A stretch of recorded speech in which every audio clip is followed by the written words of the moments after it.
Welcome to the Scratch Golfer's Mindset Podcast. My name is Paul Salter, and I'm a triple-digit golfer on a quest to become a scratch golfer. I'm also a high-performance mindset coach and credentialed hypnotherapist with 15 years of experience helping high performers from all walks of life get unstuck and unlock their full potential. Join me each week as I not only detail my journey, but make mastering the mental game of golf simple, tangible, and relatable so that you can overcome the mental hazards keeping you stuck in the proverbial bunker of poor performance.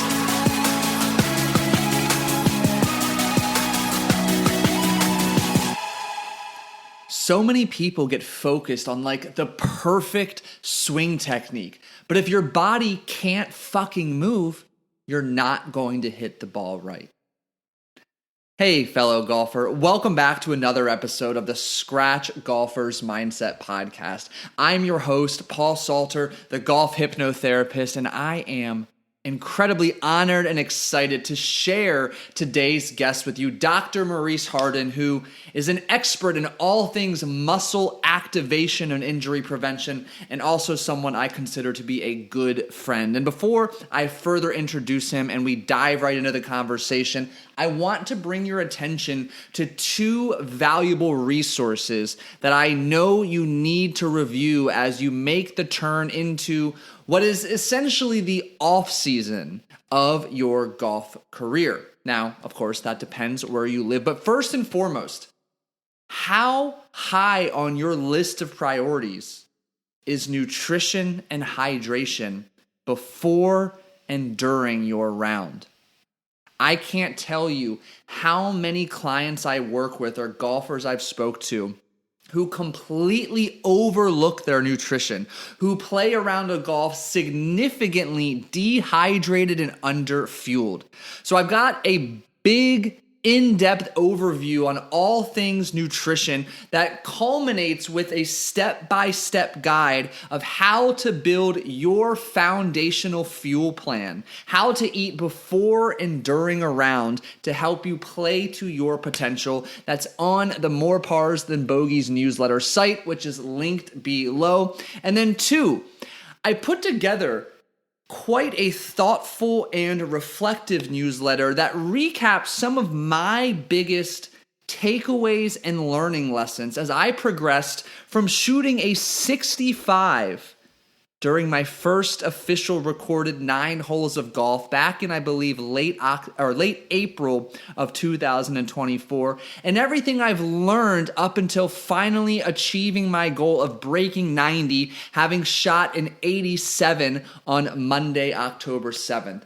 Regardless of where you are in your journey, if you're struggling to break 100, 90, 80, or to get to a plus handicap status, I know you're going to find value in reading some of my thoughts, frustrations, and key takeaways that helped accelerate my journey thus far. And of course, that too is found in the More Pars Than Bogeys newsletter, which is linked below. Well, with that said, I am excited to introduce you to Dr. Maurice Harden, who is a military vet with a doctorate in kinesiology. And to put it frankly, he is obsessed with helping you get your muscles, your body completely activated and ready to perform to their potential. And as you'll go on to hear in the beginning of this episode, Dr. Maurice Harden is one of very few people with the collective skill set, expertise, and certifications that he has. I believe, if memory serves me correctly, he's one out of roughly 100 people in the country with the unique blend and collection of degrees, skills, and certifications that make him stand out and above from the rest. So without further ado, help me welcome Dr. Maurice Harden to the show. Hey, Maurice, thank you so much for joining me on an episode of the podcast. How are you today? I'm doing wonderful. How about you, Paul?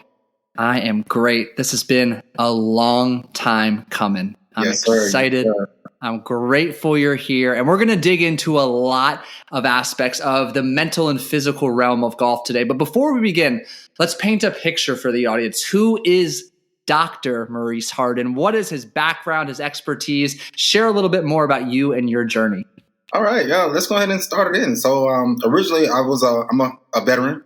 I served 11 years in the Army. I did a combat tour and everything like that. And I've always been interested in the fitness and health and wellness. Even going even deeper before the military, I actually started off as a nurse. I was actually started my career nursing, and I was doing that. It's funny story. My mom made. She has 4 boys. She made all of us actually go to nursing school to actually start. So she said, "You're going to always have a job if you become a nurse." So that's where kind of everything got started. And but really, I wanted to be a pharmacy. I wanted to be a pharmacy tech. So I kind of dibbled and dabbled and started my education toward that route. Even got a job as a pharmacy tech, but I absolutely hated it. Well, when I say hated it, I hated it. I'm on my feet all day. Little old ladies at CBS cussing me out because I'm not moving fast enough. I mean, it was a hot mess. I'm talking about you would hate the 4 or 5 o'clock time of day because literally everybody's in there in a bad mood. They just got off of work. It was just terrible. I thought it would be better if I went to a hospital, so I actually did try it like a hospital. That was just as bad because it wasn't the people, but you're just standing around doing nothing all day. So I was like, you know what? I think pharmacy is not for me. So I sort of kind of went back to the nursing and kind of focused in on that. But one of the things that I noticed while doing nursing is that I didn't feel like I was helping. I felt like I was just helping people die slow. I'm going to be honest. I was prolonging your death is what I was doing, especially working at the hospital. I worked at on a neurosurgery floor at Shands at UF, and that's what it pretty much felt like. Like I was just helping people die slow because when you see regulars at a hospital, that's a problem. So I could go down the hall and I'd be like, "Hey, Mrs. Jones, this is her 3rd time there. Hey, what's her?" I'm like, you know what? Something's not right about this system here. So I started getting more. So I can remember the day when I was in a room helping this client and everything. And I saw a physical therapist come to the room. And man, they helped somebody get up, helped them walk around. They were smiling and laughing and stuff. And I was all mad. Somebody just cleaned up somebody and all this other stuff was going on. And I'm like, man, that seemed like a little better to me. And so it's just a process of the journey of trying to figure out where I wanted to be and what I really wanted to put my time into. So I was like, man, I want to help people. I feel like that's like the path that I could do to help people. So I changed gears again and started gearing towards physical therapy and everything like that. And I absolutely loved it, man. And through the military, I already had an exercise background. So I kind of had I knew what to do. I knew how to challenge the body. I knew how to do those things. I even helped implement during the time, it was a new Army physical fitness program.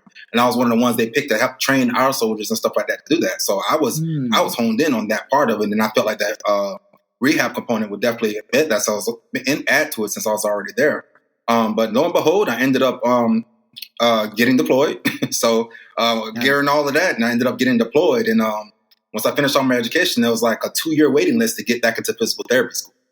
And so I was like, nah, I'm not waiting 2 years. I'm like, I'm not doing that. I was like, I need to do something now. I didn't work my butt off. I need to figure out what it is I need to do. And so I started looking up kinesiotherapy, kinesiology, and stuff like that, and just looking into it. And I was really fascinated because it was similar in a way, but it was more on really helping the body as a whole, like from the rehab perspective to it was just more steps involved versus, okay, here's the exercises that you do and stuff like that. It was a diagnostic component. There was more to it. And I was like, man, this seems pretty interesting. And so in my research, I'm looking. And then I come across this website that says Bridging the Gap Between Rehab and Fitness, Muscle Activation. I'm like, muscle activation, that sounds pretty cool. So I'm reading in on about it, resetting the neuromuscular system and this and this. And I say, that sounds like what I want to do.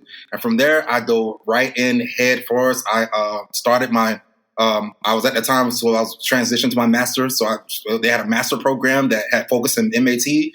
I was one of the actually only few. I'm still one of the only few in Florida who actually went through the master's program with a muscle activation part of the program.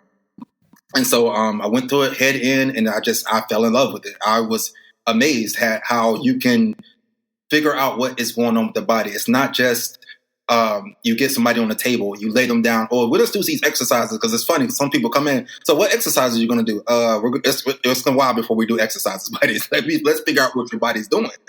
So it was just a whole nother paradigm of actually seeing how the body works. And so, like I said, I jumped in the master's, finished that. I started working. 12 years later, here it is now, well, probably about 4 years now, I decided I want to know more because I had the technique.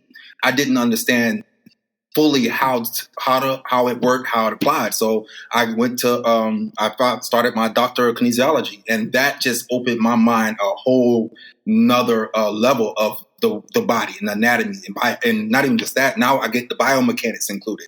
Now I get the other parts included that see, okay, this is what's going on.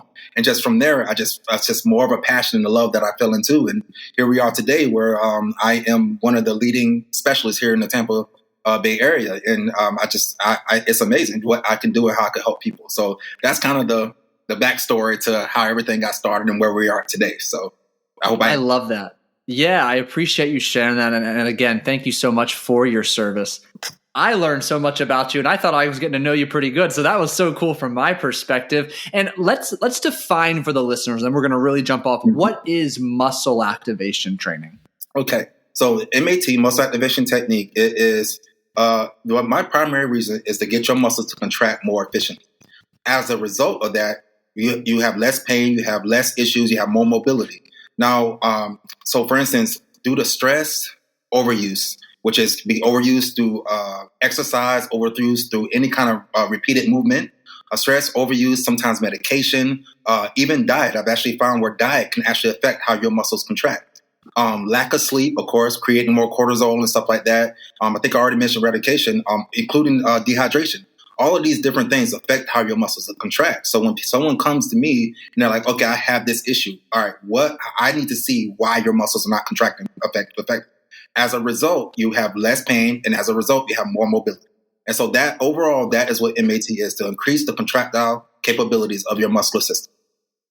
That's fascinating to me. And I love, so, I've gotten the chance to develop a friendship, Maurice, and, his philosophy or his, tagline, if you will, is activating your body's true potential. And I share that because I think it's a wonderful compliment to how you just so beautifully and simplistically explained muscle activation technique. It's like your body is fully capable of contracting, doing these certain movements. And for a golfer, us listening as golfers, the rotational component can be so limiting for some of us. And that's simply because there are so many overused areas elsewhere that you're limited, your body's compensating. And please step in and correct me where I'm wrong there, but that inevitably your body compensates by limiting that range of motion. It becomes a protective mechanism. Am I on the right path? Absolutely. Absolutely. You hit it dead on the head. So everyone looks at tight muscles. Oh, I got to release these muscles. I got to get these muscles relaxed. I got to free these muscles up. Oh, I need to there's some kind of technique to release these muscles. I need to get the gun and shot. Your body is trying to tell you that something is wrong. Okay, yeah. Your body is locking it up and keeping you from moving because it knows that if you continue this rotation component, you're going to hurt something. If you continue this abduction component in your arm, something is going to hurt. You're going to continue to rub a bone. You're going to continue to rub a ligament. And your body's trying to keep you from doing that. But no, we want to go ahead and relax and we're going to stretch it out till it's numb until the pain makes our water in our eyes and trying to get this range of motion when that's not what your body's trying to do. And so now you just opened up a range of motion your body has no control. Think about that. If you stretch, now you have more range of motion, but you have no control over that new range of motion. Your body's not aware of what you just did to it. You see what I'm saying? With muscle activation, when I activate your muscle and your range of motion increases, your body connects with that. And it's like, oh, I can move my arm all the way up there, so I don't have to protect this muscle. Now I can release this muscle so it doesn't stay contracted now that I have this range of motion. Your body is a protection mechanism. It knows how to protect you and keep you from doing what it don't want you to do. Fascinating. And there's so many different directions I want to go with that. And I'm going to try to stay organized for both of our sakes here. Talk me through, let's talk rotation. Absolutely. You and I both know you enjoy golf as well. There's that rotation component. And more importantly, it's typically a one-sided rotational component that gets the primary bruit of that rotation. What are some of the things from an exercise prehabilitation standpoint that an avid golfer needs to be aware of to ensure they don't fall victim to an overuse injury in that rotational regard? So I think they need to understand the component between trunk rotation and hip rotation and the mobility in the hips. So most of the rotation component is involving both. I think where we mess up is that our obliques and stuff do not get involved in that motion. So if you're going to train or exercise, you need to learn how to exercise your obliques alone. That way you can get the rest of that rotation because in the backswing, your loading phase, you're going to back, your hips are moving with that. Okay. So if once your hips stop, a lot of times your trunk will stop. And that's where you're lacking the power and everything like that. When you train the proper muscles in that right order, you're going to be able to get even more to where you can get that shoulder up under that chin where you want to be able to follow kind of through. You see what I'm saying? So that's what you're missing. So when you keep the trunk and all together, that's where you are messing up. That's where you actually leaving more on the table than you want. And so when you can't get that further rotation, where do you pick it up from? You pick it up from the shoulders. So now you're trying to get farther back with the shoulders. Now your shoulders are starting to spasm. Now your shoulders are starting to hurt because now you're trying to get more rotation through your shoulders, and that's not where you need to get the rotation from. You need to get the rotation from your trunk and your obliques. Your hips are going to shift one way, but your trunk has to finish the rest and then follow through. Look at the best golfers and see how far their trunk rotation goes. You see what I'm saying? Dude. It's a big difference. But again, even if what I see a lot of times people in the gym, I'm like, okay, work your obliques. And then people are there and they're doing this and I see the hips moving. I'm like, okay, stop. Move your trunk only. They could barely move their trunk because you think that, I am working my obliques, but you're working your hips. No, you're working the rotation on your hips. You're not working your obliques. We have to be able to learn how to separate the obliques so that they get stronger to help compensate, to help build up with the body, with the rest of the hips and everything else that we're doing. I don't know if we're going to call this divine timing. I mean, that explanation was pure fucking gold. For me, like I literally just came out of a lesson yesterday where all we focused on, and I know you guys can't see me, but is getting that left shoulder up under the chin, full rotation. And when I do that, my swing clicks. It's pure. But you're right. When I don't rotate well and I let my arms and shoulders try to take over, A, it's limiting. B, it fucks up my swing. And it's just such funny timing. Like my coach was drilling into me rotation, and the way you broke it down, that just clicked for me because I know in the past when I've golfed, I've gotten that shoulder pain. I've been trying to reach back rather than rotate back. Yep. So for those of you listening, I have a hunch and an imagination that you need to listen to these last 5 minutes again to really understand what Maurice is sharing. So let's go here now. Okay. What are some of the action steps an avid golfer, someone who's at least got a baseline familiarity of getting into the gym? What do those exercises look like to increase that rotational opportunity? Okay, so trunk rotations. However, there's a different way. There's a different way of doing it because you have to be careful. Because I've seen people do it with the straight arm. I've seen people do it with just like they're doing this with their arms. What I find is that more people are doing more of the arm thing still, even when they're doing trunk rotations. So the better way that when I see people that seem they can't get that rotation component down, I have them either cross their arms and then you have to work it like that. So you can either attach the band to either one of the arms and you work in the rotation in the trunk that way. And you always want to go both ways, but you want to work in the trunk that way. And that way you get all oblique. Again, it's about the obliques. Now, obliques are primary rotators. So what I see a lot of times people doing the side bends. You ever see that in the gym? People are doing the side bend. I'm getting my obliques. Obliques are rotators. Okay. So if you want to fully engage your rotators more, you could do a rotation and then a side bend. That's more oblique. You see what I'm saying? Versus just that side bend. So it's different ways of breaking it down. So in muscle activation, we separate obliques, and I mean, really, there are more than one oblique, but we separate the obliques into different corners. You have your internal obliques, you have your external obliques, but we have lateral fibers, and then we have the intermediate fibers. So there's different fibers that we target specific to actually help get that rotation component in, because internal is more of a same side rotator, and the external is more of an opposite side rotator. So learning how to engage those. So if I want to get internal, I am going to need more of a rotation and a side bend component to it. You see what I'm saying? So there's a lot more to it than just, okay, I'm throwing my arms to the side. You really have to be more intentional about what we're doing out here. I see it so many times. Like we're so distracted when we work out. We're not focusing on what we're trying to do. I asked the lady the other day. It's so funny. I asked the lady the other day. I say, "Show me what you're doing in the gym," because I'm trying to figure out what's going on with it. She's like, "Oh, I'm doing this with my leg, and then I do some of these here, and I do this and this." Okay, so what are you working? I don't know. I don't, really? Really? You don't even know what you're working? What you have no idea what you're working. So I'm saying, so basically what you're telling me is that you watch somebody's video on YouTube or TikTok and you're just mimicking what they're doing. We can't do that. You have to be intentional on what you're doing. Feel for what you're doing. If you're trying to target obliques, if you're not feeling your obliques, something is wrong. Now, it could be your technique is wrong or your muscles are not contracting. Your muscles are not contracting. I've had people sit there doing bicep curls and like, well, I feel my tricep. Oh, something's really wrong. If you're feeling your tricep, if you have a weight in your hand and you're doing a bicep, there is a communication issue between your brain and that muscle. That signal's not getting there. So being intentional on feeling what you're trying to work with. If I'm working on obliques, I need to feel my obliques. I shouldn't feel my glutes. I shouldn't feel my lower back. I should feel my obliques. So making sure that we're intentional in it. And here's another thing about it during exercise too. People have to be mindful of their range of motion. Your range of motion is not my range of motion. Not to say that you can't go to a full rotation, but if you could feel your rotation with 10 degrees of rotation, stick with that until you can build up and work there. Don't keep forcing these deep ranges of motion, and that's where your body's not ready for. And so then when you're doing that, now you're shutting the muscle back down because now your body's like, that's a threat. You are forcing me to do something that I don't want to do. That's a threat. I'm going to lock up the obliques. I'm going to lock up the spinal erectors, and you're not going to go that way no more at all.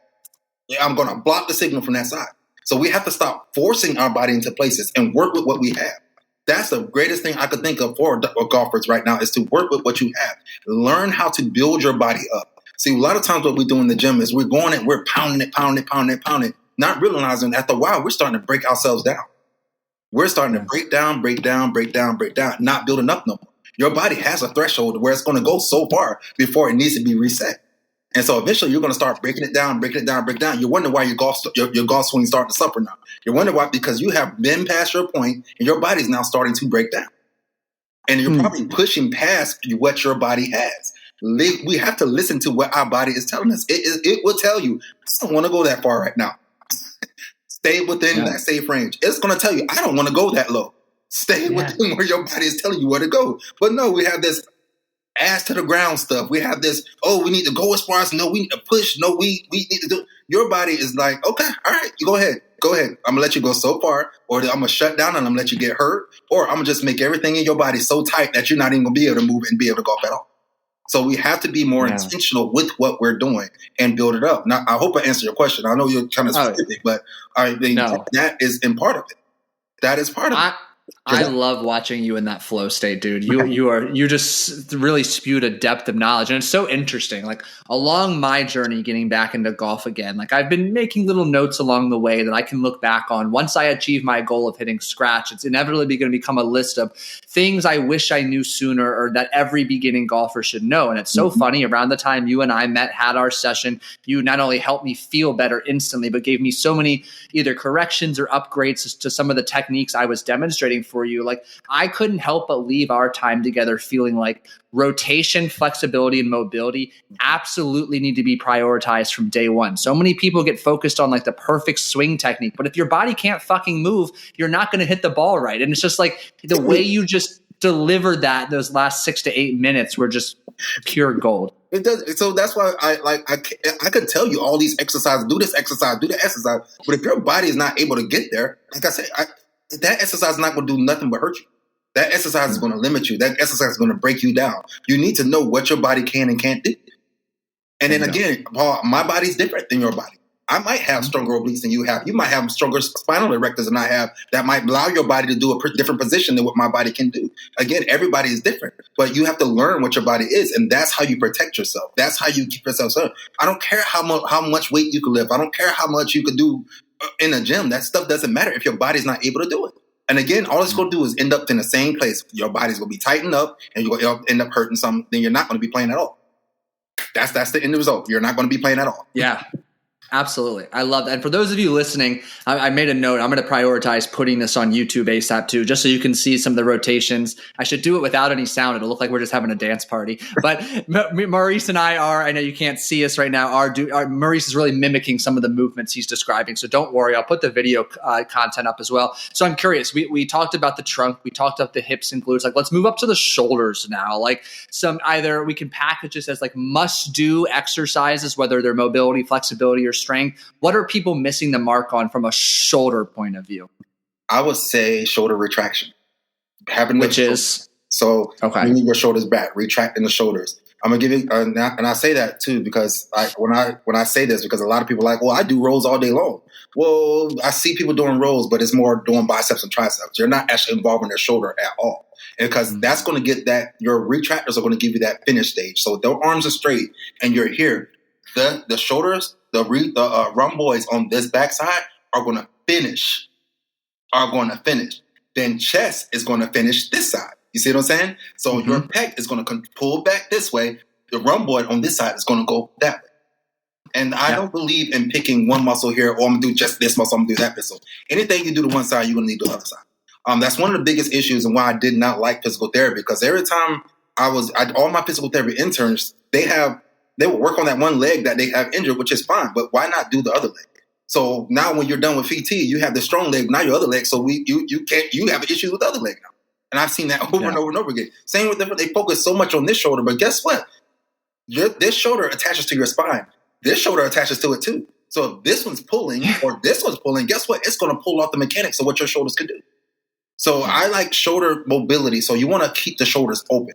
Okay. You don't want to over dominate the chest and everything like that. So you want to keep the shoulders open. I can't tell you how many times too many people, their shoulders are already rounded. When I come in, I see you, their shoulders are already here. Already here. That is not a good place to be. There's no mobility here. Even if you look at my neck, if I turn my shoulders forward, I try to turn my neck, I can't do it. I can't do it. And so think about your swing. If my shoulders are already forward like this, and I'm coming back, my shoulder's already in my way. My shoulder's already in my way, and it's hitting my head, and it's messing everything up. I can't even keep my head down the way I need to because it's going to follow my shoulders. You see what I'm saying? So the mobility in the shoulders and keeping them back to keep me in a better plane where my shoulders are more here versus here. And that's what I see all the time. So keeping the shoulders up, and I believe that's retraction. So that's rolls and things like that bring your shoulders backward is going to help with as far as the mobility and stuff like that. That makes sense. So I also think the exercise like cable rope face pulls, is that something too that really allows you to hit that retraction? Yep, exactly. Yeah. But make sure where is the retraction coming from? It's coming from your scapula. Yep. So if I don't care if you're pulling, you need to pull from back there too, because otherwise you're pulling from your biceps and triceps. You see what I'm saying? Mm-hmm. So, excuse me. If you're going to be working them, make sure you're pulling from here as you pull back. And that's what I see all the time. Like, well, I do rolls all the time. I do these things. I do this. But are you pulling from your scapula? Your scapula is what moves. Your scapula makes so many different motions that we don't even aware of. It anteriorly tilts. It posteriorly tilts. It actually rounds. It actually comes back. It goes forward. Your scapula makes a lot of different motions. But if we're working that scapula, we have to be able to have that mobility there. If your scapula gets stuck, your shoulders are stuck. Your scapula is not moving nowhere. Now all the stress is on the three joints of the shoulder. So the AC joint, the SC joint, that's where all the stress is now because your scapula is not doing what it needs to do. So scapula mobility, being able to upward rotate, being able to properly downward rotate, being able to retract your shoulder. Those are the things that help keep that mobility and open the shoulders up so that when I need to do these tight movements with my swing, I'm able to get them shoulders all the way around the way I need to do it. Yeah, so well said. And really the undercurrent, the through line of this conversation so far, and you said it beautifully before we hit record, is changing your mindset around how you take care of your body. I mean, Maurice has just beautifully demonstrated the importance of intentional exercise, knowing what you're working, why you're working, and knowing what muscle or muscles the movement needs to originate from. So take us another step further, whether we package this as like common mistakes or things to stop doing to reshape your relationship with exercise to help you play your best golf. Where does someone listening need to start? I'm sorry, say that again, buddy. Yeah, so like if someone's sitting here, they're picking up what you're throwing down, they realize they are full of bad habits in the weight room, and they're, maybe they have a powerlifting, a bodybuilding style background. They just want to lift as heavy a weight as possible. Mm-hmm. What direction do they need to start making subtle shifts to focusing on in their exercise regimen? So the first thing I ask people that feel like they have to do a bunch of weight, a bunch of forces and stuff like that on their body, the first thing I ask them is, so are you planning on doing a bodybuilding contest? Is that your goal? And then they say no. I say, okay, all right. Do you plan on trying out for the bucks sometime soon? Because it must be you lifting all that weight, so you plan on trying out for the bucks sometime soon. They say no. Well, maybe you want to play baseball. Is that what you're doing? Professional baseball? You just trying to do that?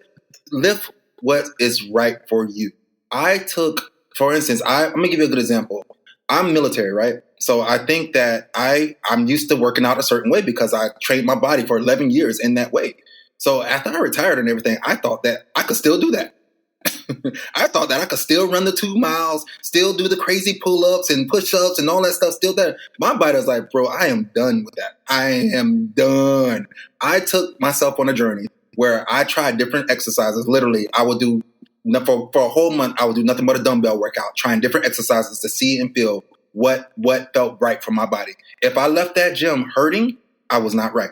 I knew that wasn't the right exercise for me. Okay. Well, next month, I would do everything with a barbell. See what worked for me. If I left that gym hurting, I cut that exercise. I'm not doing that no more. I would do something body weight. I would do different movements and stuff body weight. If I left there, that's not what I need to do.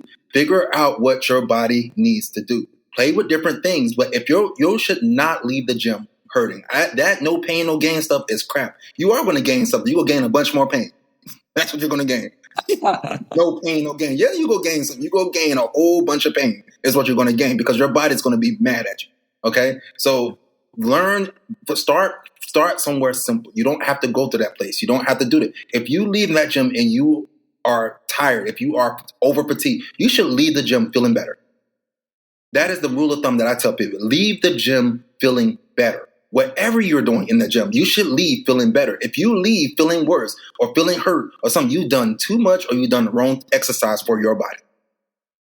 Wow. So I have people, hey, start with the basics, man. Start with the basics. You don't need to be doing all this crazy stuff they're showing you on TikTok. Like, I cannot stand that one exercise where people do the glutes. They put a 45-pound bar on their hip and they hip thrust with a 40. I cannot stand that. Do you know how many nerves there are, nerves and ligaments that's right there in that area that you're putting pressure on? That is awful for your body. And so you're worried about that more than you even doing it. You're not even able to focus there because you got so much weight. I can't stand some of these exercises that people come up with, and they're like, "Oh, this is the rule now. This is the best way to get there." No, I'm gonna tell you something. I'm all for the classics. Now, some of the basic stuff you need to do a basic squat, do some leg curls, some leg extensions, do some basic trunk rotation. The things that your body normally does. My body needs to be able to rotate. Then why not do exercises that help my body rotate? My body needs to do flexion and extension.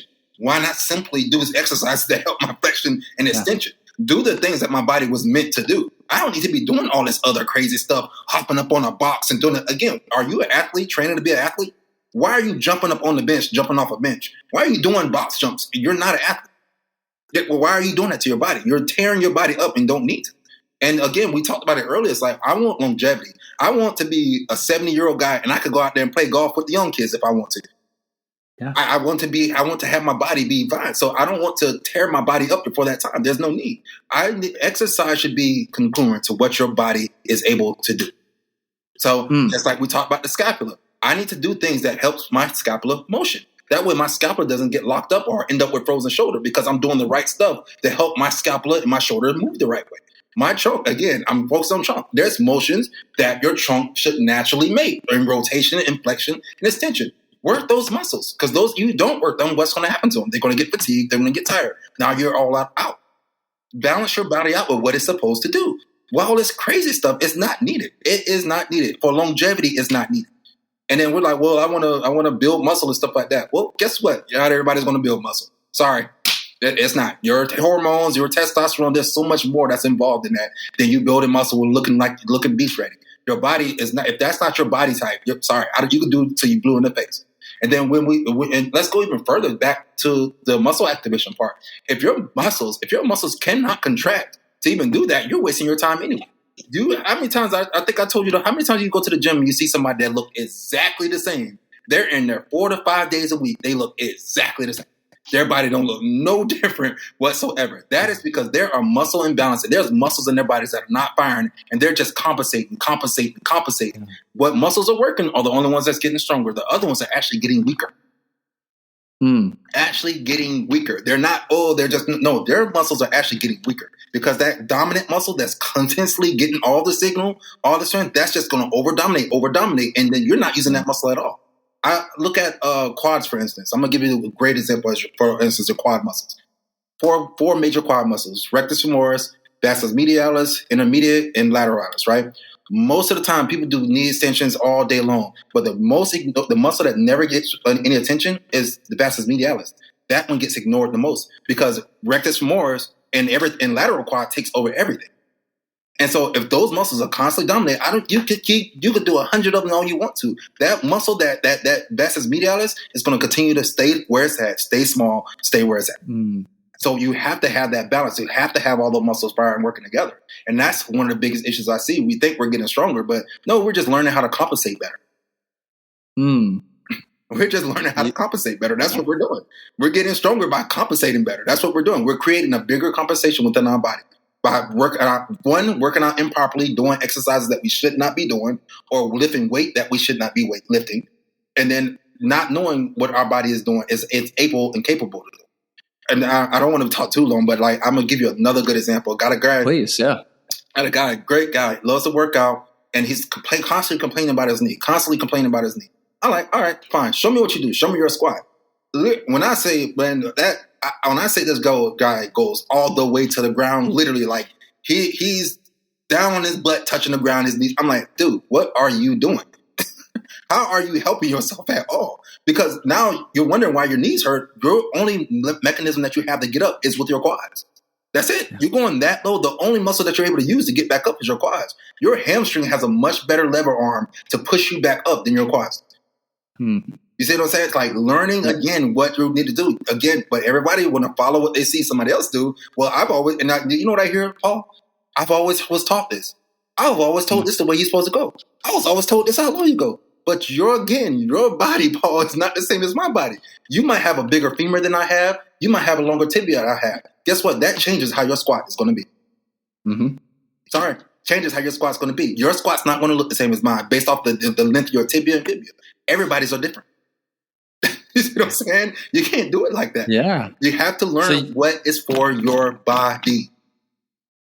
So I think I speak for everybody listening where you have blown our minds and you're making me rethink all of the things. You know, I've got a handful of credentials in exercise science from way long ago. And I'm like, half this shit doesn't seem true, or I got it wrong, or I misunderstood, or maybe they were wrong. So my mind's going a million miles an hour. But I want to put myself in the shoes of the listeners because unlike me, they're not fortunate enough to have you nearby and a text message away. Where do you recommend someone listening who is truly vibing with what you're sharing, recognizing they're making some mistakes, they want to make positive changes? Where do they go from here? What is that first action step or two to be well informed, to start training for their body, their needs, and their goals? I would say, first of all, you need to be active. Okay. And start in the gym. And I would definitely just say, start with the basics, stick with the basics, learn your body, do what your body is saying for you to do. Okay. If you feel a limitation, there is something wrong there. Know what your body is doing and then work within that limitation. You see what I'm saying? It's not always a bad thing. That might be the strongest your body has. So learn to work within that limitation. And then there are some things. I don't knock any other modality at all. Like massage helps. There are things that help. Like there are, I believe, and to some degree, even chiropractic could help, depending on the person, because I don't believe it's for everybody. But like, there's other things that you could help. But ultimately, you still have to learn your body. You learn how to train your body. That's the biggest thing, Paul, where everybody mess up, is they're just doing what everybody else is doing, but not learning what their body is doing. And your body's going to tell you. If it don't feel right, guess what? It probably ain't right. It probably ain't right. Learn what your body is doing. That for that person that wants to know, okay, I want to do better at taking care of my body, you need to figure out the weight. Find a safe weight that you can control through whatever you're doing. Okay, it does not have to be intentional. Like I've actually even read research where they say it's actually not good to listen to music sometimes while you work out. And the reason why they say it is because subconsciously your mind is not on what you're actually working out. You see what I'm saying? So if I'm going to tell you guys what I do. For instance, again, if I'm working my quads, I'm looking at my muscle. I'll pull my pants up and I will look at my quads. And I'm saying, brain, I need vastus medialis to fire. I want to see my medial quad fire. I am looking at my muscles and seeing what my muscles are doing and making sure they're firing. And then a lot of times, isometrics help tremendously, guys. And if that's something that you don't know about, you still have to be careful with it, okay? Because you could go to a range of motion within isometrics and hurt yourself. But isometrics are key. The longer that you hold your position, the more signal is required for that muscle to fire. So you will actually help increase your signal by holding position. Say, for instance, if there's a weakness in trunk rotation, you hit that and you rotate and hold that position, that is signal that has to go there. Then give it a break. Go back to that position again. Hold that position there. Watch how your body starts to actually unlock and open up because now you're starting to get the increased signal to that area. There's things that you could do for your body. Listen to it. If something that's not tight, try to hold that position a little bit and see what's going on with that position. If you can hold it, if you can't, it don't have to be nothing long, but actually do that and then work your way into a position. You see what I'm saying?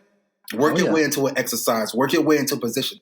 That will help you actually do that increase and then actually let you know what your body is doing. Because if you can only hold it for so long, okay, that's a weakness. That's probably right where you need to start. Yeah. That's probably where you need to start. You don't need to keep doing what you was doing. That's probably where you need to start is with a basic isometric hold. You see what I'm saying? So those kind of things that you could do to start taking care of your body and listening to your body. As I said, there's nothing more important than being intentional within your workout, within your training regimen. And that's no matter what you're doing. Love this. Like if I had to oversimplify the crux of this conversation for everybody listening, I think the key points are, first and foremost, your body is trying to protect you. Listen to your body. It's giving you the feedback, the signals. And one way it will protect you is via injury before shit gets even worse. So listen to your body and be intentional in both exercise selection and targeting the muscle that needs to work to initiate a movement. Right. That is key. That is, everything else will fall into its place. You see what I'm saying? Everything else. And I'm not saying you sometimes some stuff that you can never, ever do, don't ever do. But once you start give your body a good base, then you can move into a more diverse program. That's what I do with everybody. Once I show people, hey, this is your ground. This is what I do with all my clients. Hey, this is your ground. This is your base. This is where you're at. We need to build you up from here. You see what I'm saying? And then, okay, all right, we're going to target these. We're going to target these. Now that we got these weak muscles firing and getting stronger, now you could do more dynamic movements. Now you could do more stuff because now your body's working together. And versus you using one or two muscles, now you're using the whole muscle group. I ask people all the time, how good, let me ask you, Paul, if you had a job and it was a six-man job, but you was the only one doing the job, how good would you be able to do that job? Guess what? Our bodies do that all the time. We have biceps. Wow. We have biceps. There's more than one bicep. What if one of them's working? How good is that job is going to do? You have triceps. One tricep's working. How good of a job is that one tricep going to do with what you're trying to train? You see what I'm saying? That's such a cool analogy. It's not going to function properly. Yeah. So that's what I try to get people to understand. Hey, like, let's try to find a ground base to build up from. And then we could go from there. Then we could get more dynamic stuff. Then we could probably do more weight if we want to, if your body can tolerate it. You see what I'm saying? Don't just go straight to what you think that your body needs to do. No, you need to figure out where your body at. Maurice, this has been incredible. This has blown my mind in so many ways. I know I speak for the listeners when I say that too. Like, absolutely incredible. I'm curious, where can listeners go to either connect with you, learn from you, or for those particularly in the greater Tampa area, Florida area, actually work with you? What's that best next step? Well, I'm the owner of Dynamic Fitness and Rehabilitation. I am here located in Tampa, Florida, South Tampa area. You can get online, look up dynamicfitrehab.com. And there's a lot of information on there about my website, where we're at, and how this works. I'm on the muscle activation technique website, and that's pretty much where the gist of it, where it's at. Hopefully soon I'm going to actually start doing next year. I'm going to actually start doing more videos and just more talks like this, because I think that people need to know this information. I'm not one of those people that go out there trying to seek attention, that's trying to get likes and stuff like that. I just cannot stand that. I've seen people with proper credentials, with valuable education, they know what they're doing, but because of the likes, they're out there putting out false information.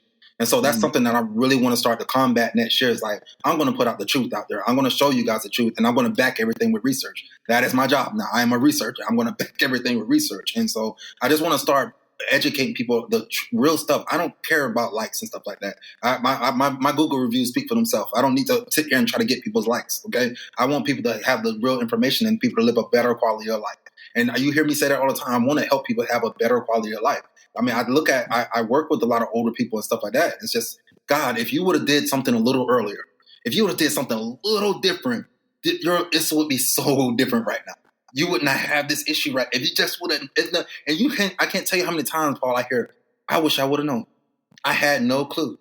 I had no clue. Did you know that, Paul, that most musculoskeletal injuries are because of the muscles are not tolerating the forces that's put through your body?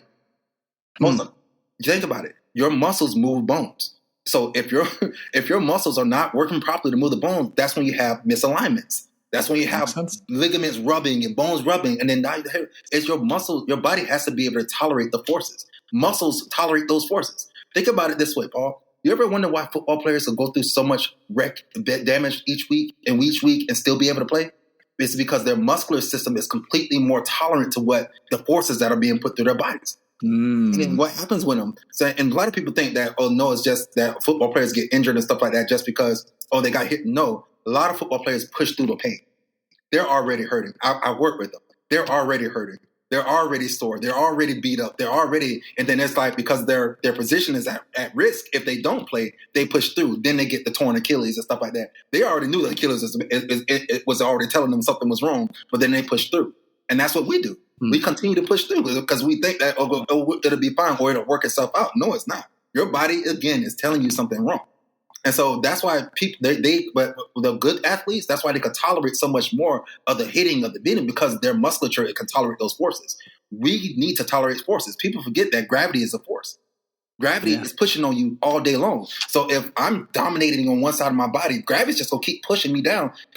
Now all my weight is distributed to one side of my body. I have a complete imbalance on one side of my body. And then I'm going to try to work out. I'm going to try to do some running. I'm going to, you see what I'm saying? I'm going to try to play 18 holes with working with one side of my body. No. No. How good your game's going to be and you're already leaning to the side. I see it all the time. You're leaning to the side and you want to go play golf. Come on. That's not right. That's not right. So it's just, your body has to be able to tolerate the forces that we're putting through it. Do you know how much force goes through your body through golf? Just the swing? The swing? Why do you think Tiger Woods' knees are so bad? He has one of the hardest, had one of the hardest swings in golf. Why do you think his knees are so bad? And then look at my boy Bryson. Bryson works with the developer of M.A.T. Bryson DeChambeau. I think I said it right, DeChambeau? Mm-hmm. Yep. Yeah, he works with the developer of M.A.T. Sees him all the time. But why do you think that his body hurts so bad? Because he has to be able to tolerate those forces. That man swings hard. Okay? He has to be able to tolerate those forces. And so he gets his body reset. And that's what I do. I help reset your body so that you can tolerate forces. And then we build it up. As I see your weakness, I'm like, okay, hey, I need you to do this now. I need you to try to do this. Some things that I told you. Hey, I want you to cue this stuff like when you do this. I want you to focus on this when you're exercising. Is that way I'm getting your body to be able to tolerate the forces. And that's what muscle activation does. It helps your body contract more efficiently and tolerate the forces that are placed through your body so that you can do the things that you love and for longevity. Maurice, I'm sorry. Incredible. This is a masterclass. I am so appreciative of it. Like, thank you so much for taking time out of the busy day to share this knowledge, this insight with everybody. This is my passion, man. I want people to get it. I want people to understand, man. We don't have to live the way that we've been living. We don't. We don't. We can have a better quality of life. We have more to our bodies. Absolutely. And for those of you listening, thank you for tuning in to another episode. I know you found immense value in today's episode. So not only do I want you to go share this episode with a fellow golfer, I want you to go back and listen again, take notes, and start taking action, being more intentional with your action or with your exercises. So not only can your body finally do what it's supposed to do pain-free, but also it'll empower you to play to your potential on the golf course as well. So thank you so much for listening to another episode. And if you haven't done so, taking 30 seconds to leave a genuine rating review on Apple Podcasts or Spotify, wherever you are listening to today's show, would be greatly appreciated. Have a wonderful week ahead. Hit them straight, and I'll catch you in the next episode.